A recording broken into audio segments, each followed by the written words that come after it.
14th Amendment disqualification case. What Donald Trump does in his brief that he submitted yesterday challenging the Maine disqualification is he gives himself a lot of different ways to win. Let me sort of lay out how he structures his argument. First, he says, well, I did not engage in insurrection. It's just one line, but I think he feels duty-bound to deny it.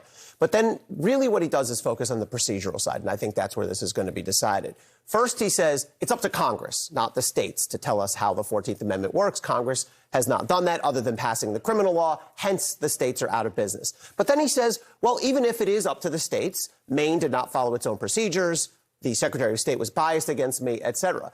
Then he goes on to say, well, even if they did properly follow their own procedures, that didn't give me enough due process. They had this one-day hearing. There was only one witness. It was a law professor. It doesn't comport, even with minimum due process protections. And then he says, even if all those other arguments fail, the president does not qualify as an officer of the United States under the Constitution. And the beauty of this approach... Does not qualify? Does not qualify. That's what Donald Trump is arguing. And in fact, the Colorado trial-level judge found that the president does not qualify as an official. That was reversed by the Colorado Supreme Court. It gets into the whole linguistic dance that lawyers do. But what Trump's doing is giving himself 4 or 5 different ways to win. And lawyers like to do that. They like in any competitive endeavor, if you can give yourself more ways to win, you up your chances. Do they see, as you read it, can you pinpoint what they think the most effective?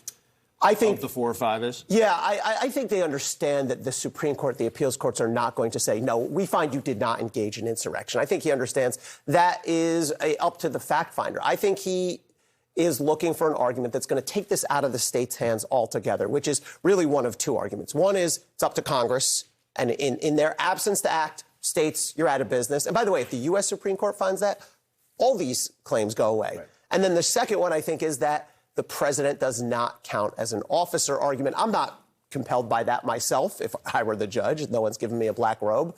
But it has gotten some traction. And again, it's a way for the Supreme Court to dispose of all of these cases in one shot. But have they shown any actual appetite to reach down and get involved? The Supreme Court? Yeah. Well, I think they're going to have to get involved in the Colorado matter. And here's the thing, if you're the Supreme Court.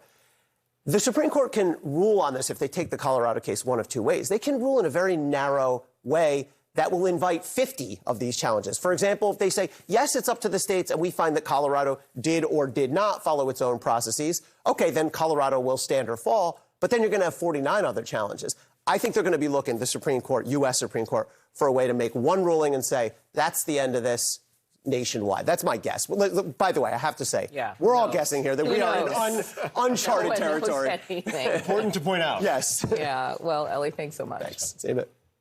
Breaking this morning, President Biden is set to kick off his 2024 campaign push with big speeches, one near Valley Forge, Pennsylvania, on January 6th, and another on Monday at Mother Emanuel